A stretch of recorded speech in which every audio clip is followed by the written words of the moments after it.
Hello and welcome to my Tech channel. I'm AD, a Central Finance business architect with extensive experience in SAP Central Finance projects since 2017. Over the past decades, I have had the privilege of working on various implementations, rollout, and support projects across Europe, North America, and South America. As a seasoned professional in the field, I have gained a wealth of knowledge and insight into the intricacy of SAP Central Finance. My journey has provided me with the opportunity to tackle diverse challenges and collaborate with experts around the globe. Based on my experience, I have developed several guidelines and leading practices that SAP Central Finance consultant can follow to enhance their skills. These practices are designed to ensure successful implementations and support, while also leveraging the full potentials of SAP Central Finance solutions. I've listed the leading practices in the following areas: master data, SAP Landscape Transformation Replication Server, SLT, SAP Application Interface Framework AIF, FICO Initial Load, FI Accounting Online Applications, source staging table cleanup, reporting, and the maintenance. Let's go one by one in the next 60 slides. If you need these presentations, please feel free to send me email to dio.techchannel@gmail.com. The same is also given in the last slides of the presentations. Let's start with the master data. In the master data, I have divided this topic into three sections: data cleansing, business mapping rule, data inconsistency, and configuration inconsistencies.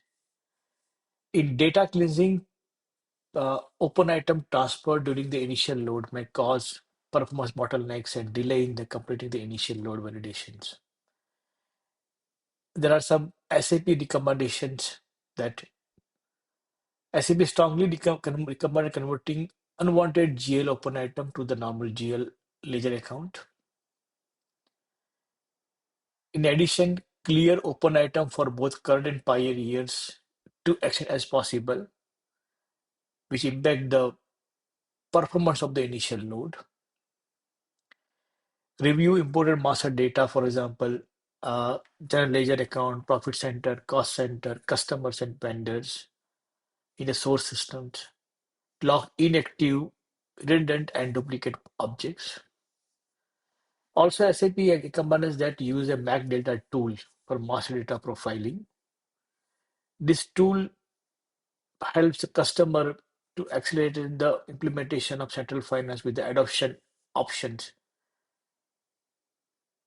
Then the business mapping rule. SAP has given a general ledger harmonization guide to avoid making any mistakes during the mapping. For example, a GL account in source with a profit and loss account category. The same account should be maintained as a profit and loss account in the uh, setup and systems. Similar way, for example, a open item manage account in source, the same account when mapped to a setup and a GL account, the GL account must be a open item manage account. So there are some guidelines here. Avoid generic and dummy mapping. Remove the blocking indicator of master data, especially during the initial load. So this way we can avoid a error when we have a data application as well, the initial load. Now, for the data inconsistency and configuration inconsistency, make sure we run configurations and master data consistency report given by SAP, and they should be run before the before we start the initial load, and all the configurations are in the systems. This way, we can make the initial load successful without a plenty of errors. Second option, we can start with the still we have like in the master data. master data mapping and loading and data load and mapping, perform the data profiling prior to the initial load and real-time replications to avoid the master data error. Data governance, ensure a high right level of data governance while creating and change of master data with the uh, a right step of activity definitions, like who will, when you create a master data in a source system, the same should be created in the center finance systems. Who will create the master data? Who will create the master data in MDG? And if any change required, what are the approvals we need or processes? This makes delay in the this avoid and delay in the replication of financial data. If you're going with a third-party system replication, make sure that the third-party master data harmonizations program runs before we take the third-party replications. This makes a good amount of data harmonizations. Normally, third-party system replications, this master data takes a lot of time in the definitions. Then let's go to the SLT. As you know, SLT is a middle layer for between the source system and the target systems. So let's start with the installation of the SLT. SLT should assess, companies should go with the separate SLT box instead of putting the SLT box on a source system or a set of finance systems. It helps when we do a maintenance or any kind of upgrades to either a set of finance system or a source systems. Second is regarding the DMIS, data migration server. When a DMIS DMI selection happens, um, the IT department should consider the source system and central finance system service pack versions before they decide which DMS or DMIS version we should go. And always a +1 is advisable for the SLT DMIS server. Regarding the performance, data volume must be accessed before we configure the SAP Landscape transformations. Example, in a day or in a month or in a quarter, how many accounting document is getting posted in a source systems. This decide the size level, how many parallelizations of calculation jobs or multiple jobs we need to run. All will decide upon the number of document posted in a source system. So a detailed analysis is required for each system, for each company code, and for each country. If you have multiple companies in a one country and or a organization having a business in multiple countries. Then let's go to the third one, SAP Application Interface AIF. The AIF is a tool where we can see the online application data for both finance and the controlling, and we can see that how many the document is posted, if any error is for because of what reasons. Then let's go with the runtime configurations objects. Before we begin the applications, define a runtime configuration object and assign the runtime configuration object to the appropriate replication objects. For example, if the replication object to the finance data, to the CO data. And next is a archiving of AIF messages. When we initially when we implement the SAP Central Finance, data may not be that a big data volumes. However, over a period of time, 1 year, 2 year, or down the line 5 years. There's a large volume of the transaction data. And each accounting document is having a separate AIF message. Then in this case, companies should adopt a archiving strategies of AIF messages on a periodic basis to improve the performance of the interface. So and then there's some restriction that only the posted documents, either successfully or with the warning, can be archived. And to implement the archiving, use the transaction SARA.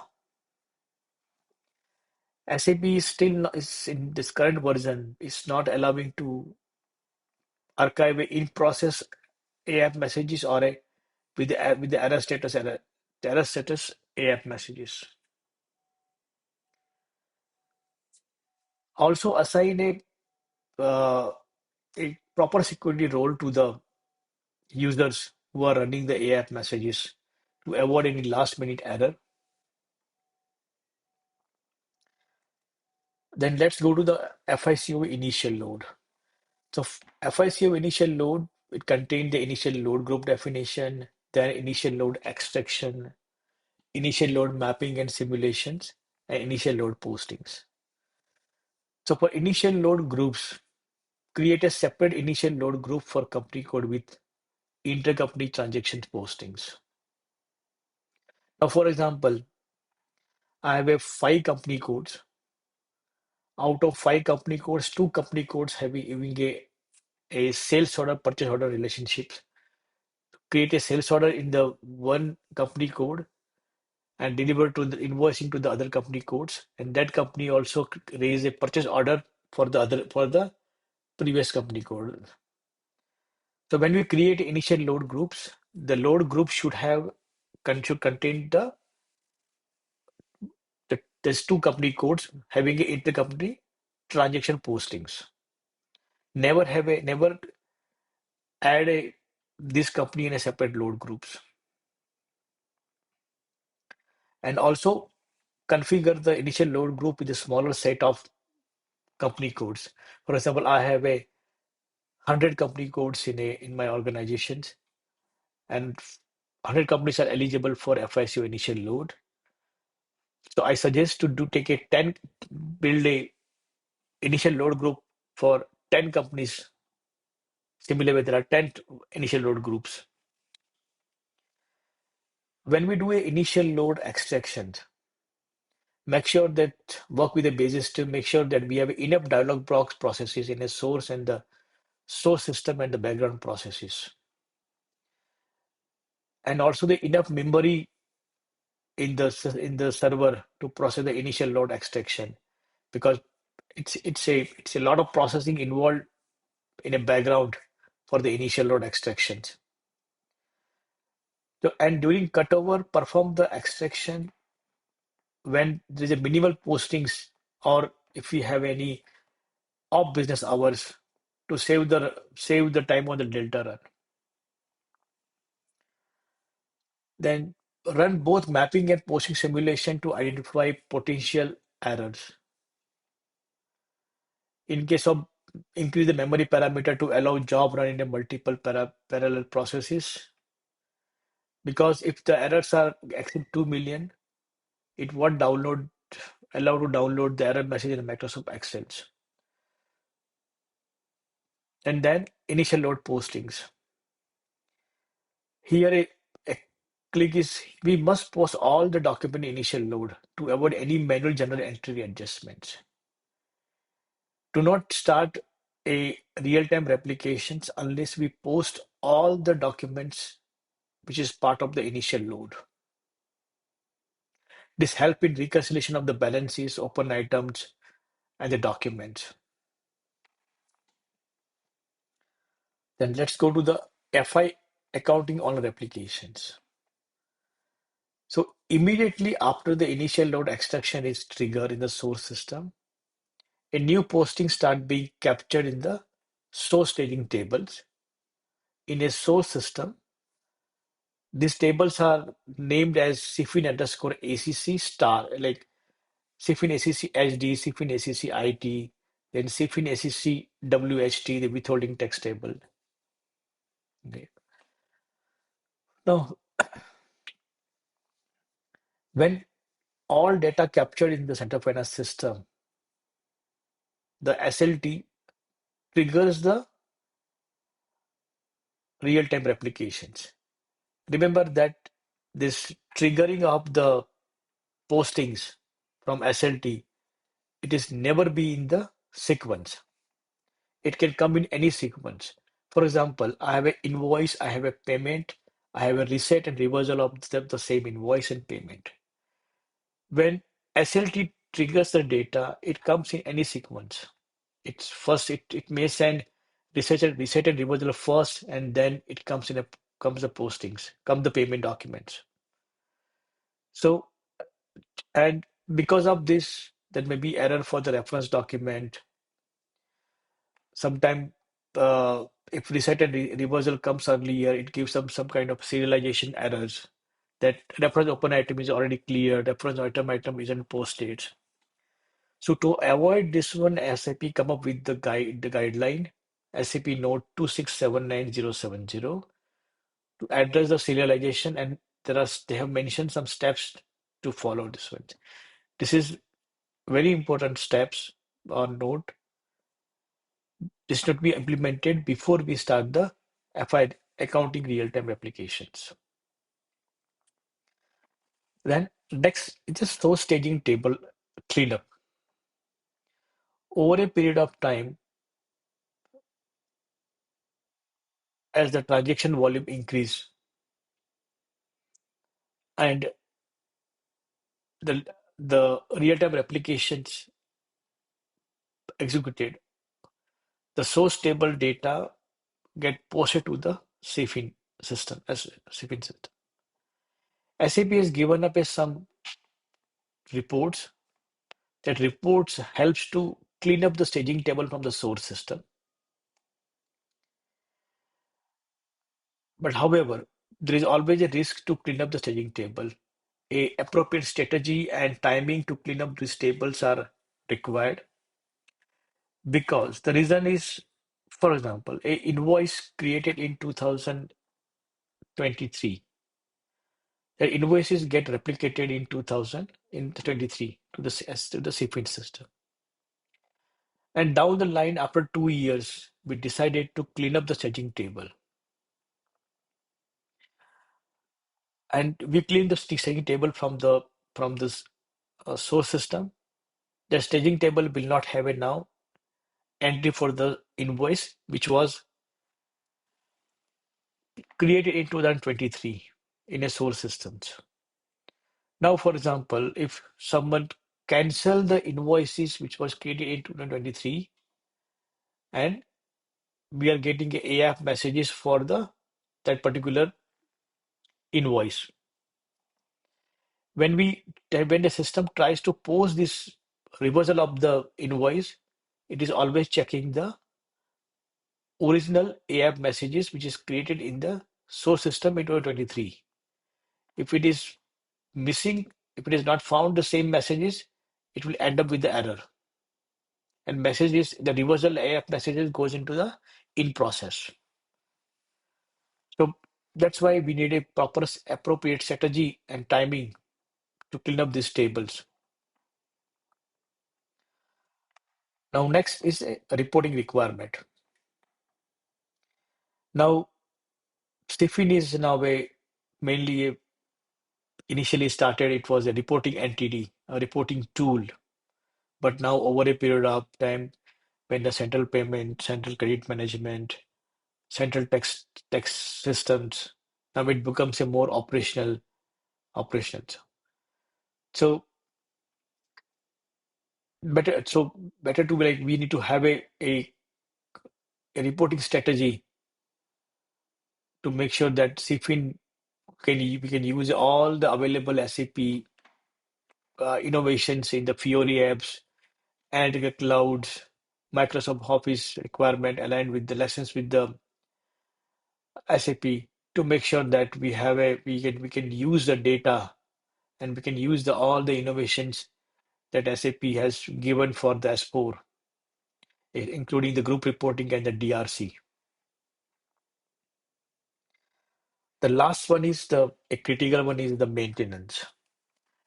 And as we see, as we experience in the ECC, S4HANA, SLT, which is a system that requires a plant maintenance to release the memory, or sometime to have any support pack upgrade, etc.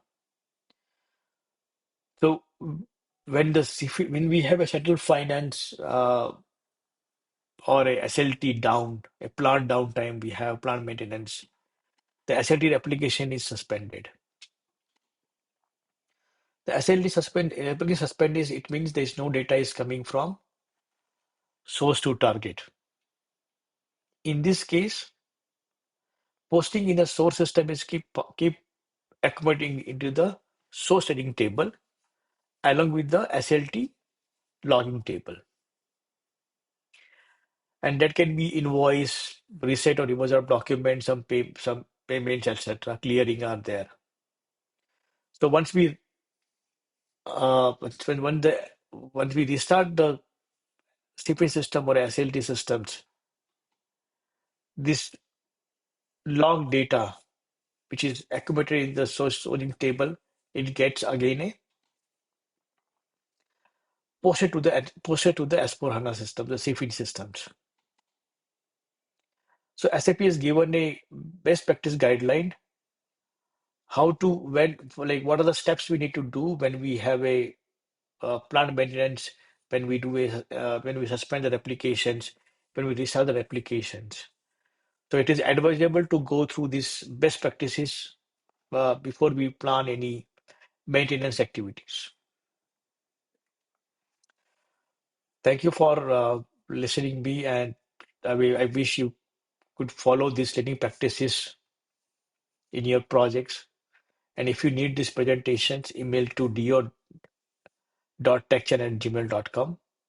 Thank you.